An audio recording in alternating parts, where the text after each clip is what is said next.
What is up, everybody? We are back, and we're here to talk about the Rocket Classic. No longer the Rocket Mortgage Classic. It is now the Rocket Classic. Last week, man, that was an intense finish there at the end. Have to fill for Tommy Fleetwood. Still hasn't won on the PGA Tour. He was up one heading into the final hole. Ended up, missing the green a little bit. And then Keegan Bradley, who'd made pretty much everything on the greens that day, stuck it to 6 feet.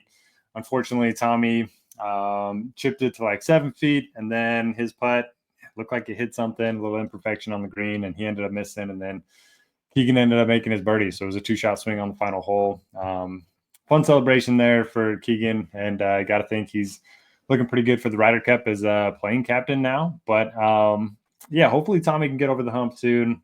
He's a good guy, and we all want to see him win on tour. But now let's focus on this week's event. Not the best strength of field, but it's better than I originally thought it would be, especially since we had the major and then a signature event. And then so we have this week the Rocket Classic, we have the John Deere Classic, then the Scottish Open over in Scotland, and then we have the Open Championship. So some fun golf tournaments up ahead. As far as this week's course, it's a par 72, 370 yards. It's one of those courses where you can hit driver a ton. So golfers hit 77% of tee shots with their driver last year, which is well above tour average. That's because the fairways are wide. The rough is 4-inch thick, but it's not necessarily tough to play out of. There's not much of a penalty for missing the fairways here.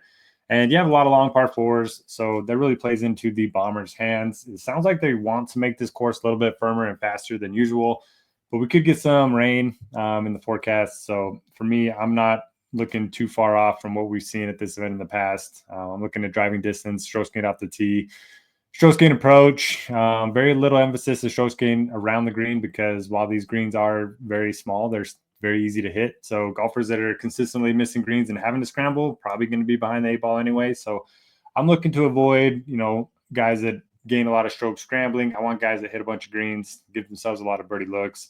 Pretty high weight to stroke gain putting. I have it at 8% this week. 6% to birdie or better, which is a little bit higher than usual. 3% to bogey avoidance. As far as the course history, 4%, pretty low. You don't have to, have a great track record here to play well here. And that's typically the case in most of these birdie fests. Then I'm looking at stroke gain on very easy courses over the last 2 years. Griffin, Noren, Jaeger lead the way there. Stroke gain on driver heavy courses over the last 2 years. Morikawa, Griffin, and Hideki lead the way there. And then stroke gain on par 72 courses with easy green regulation numbers. Cantlay, Cam Young, and Davis Thompson. As always, I have the top 5, 10, and 25% finish. And with the 5% each did those weights, and then 8% the last 3 months, 6% the last 12 months. I have the last 18 months at 0%. That's just because I have it already at 15% with these numbers. I like to kind of use these instead of this column here because I can chase more upside with the top 5, top 10, rather than just a raw stroke gain number there. The field strength I have at 8%. Now let's get into the field. At the very top, we have Patrick Cantlay slightly beating out Colin Morikawa. Certainly no issue with either of them. I do think Cantlay is my preferred option. They both played here once and finished second. Cantlay's been a little bit better recently and hits it a little bit farther off the tee. Pretty similar around the green numbers. Cantlay hits a little bit more greens, and Cantlay's a little bit better putter. So for me, he's going to be my preferred spend this week. Keegan, decent course fit on paper, and he has been playing great, but I don't know how he's going to respond after winning last week. So especially with the major the week before that, just don't know if his gas tank's going to be a little bit empty this week. So if I'm ranking the top guys above 10K, give me Cantlay, then Morikawa, and then Keegan. Ben Griffin just continues to play well. I mean, he's won 2 events recently. One was a team event. He's followed up the win with the 2nd, a 10th, and a 14th. Got to like the course form here, or course fit here. Even though he's not a bomber, and everything else is really good. Good iron player, really good putter, and he's 2 for 2 here. So I do like Ben Griffin as a good starting point if you don't like anybody above 10K. I think Keith Mitchell makes a lot of sense. He's a bomber. He's been playing well. When he makes the cut, he tends to move up the leaderboard. So guys like that, I love to play in tournaments. No strong take on Hideki. Smalley hasn't played particularly well at this course. 2 missed cuts and a T47, but he projects extremely well for me. Number 7 overall in my model. So I'm going to be overweight on Smalley.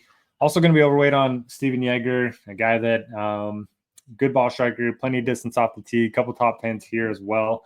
and second in the field in strokes gained on very easy courses. So I like a lot for Jaeger, and such a cheap price point, number 9 in the model. Sign me up for that. Harry Hall tends to play well on these easier courses, on these driver-heavy courses. He's been just so solid. Bunch of top 25s in a row. 9,500 is a good price point for him as well.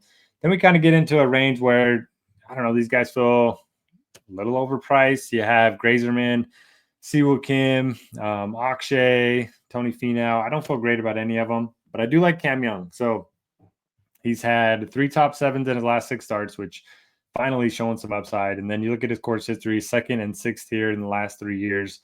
He's a bomber off the tee, decent iron player, and putting. He's been on fire with the putter. Cam Young, not a guy that we think of as a good putter. And one of his biggest weaknesses is around the green. So not going to have to worry about that this week. He's actually my pick to win in my one and done. I also bet him outright. So if you do want to play Cam Young, bet him. Hop on board with me. Moving down, I think Thompson's a little bit interesting. I like Rico Hoey. He's a good ball striker.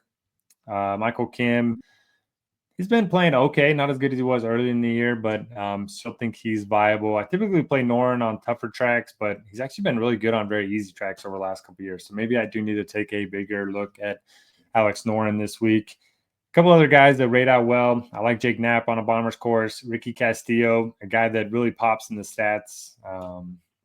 Pretty decent off the tee, good approach player, hits a lot of greens, pretty good around the greens. So if he can just have a good week on the greens, I think he makes a lot of sense. And I think a lot of the guys that aren't, they don't have any course history are going to get overlooked this week. And I do think that could be a mistake.